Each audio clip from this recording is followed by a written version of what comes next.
From the peach orchards of Byron to Cordill's watermelon patches. The Georgia specialties are dependent on pollinating bees, but as WGXA's Clinton Bourgeois shows us, the busy bees that handle the task are getting harder and harder to find. We have the local light honey, which is very mild. If it's honey you want, John Pluta of Milledgeville has plenty of it. The wildflower in the middle is a mixture of all the honeys. But Pluta doesn't stop at honey. How about syrup, beeswax, and even pollen?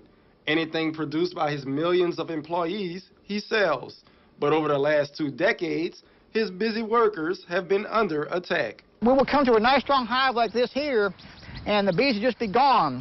It's been termed colony collapse disorder, and so far, no bees are safe. We're in a crisis mode right now as far as having enough healthy bees to pollinate crops.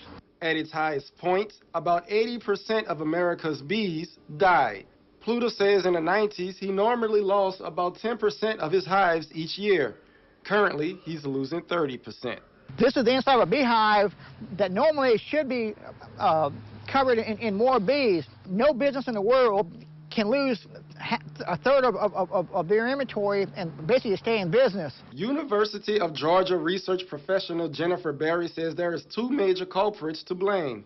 One being the varroa mite, a parasite that ambushes the colony feeding on bee larvae. They're kind of like a tick, but they also pass on viruses to the bees, which over time slowly breaks down their immune system and they collapse.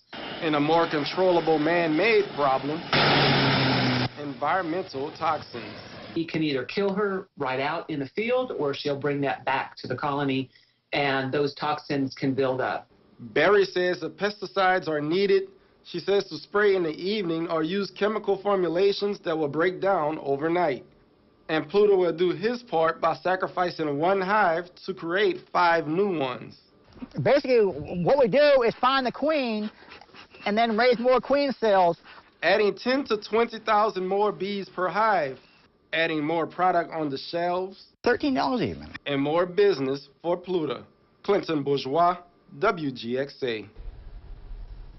Pluta's bees are also used to pollinate the farms of South Georgia and orange groves of Florida.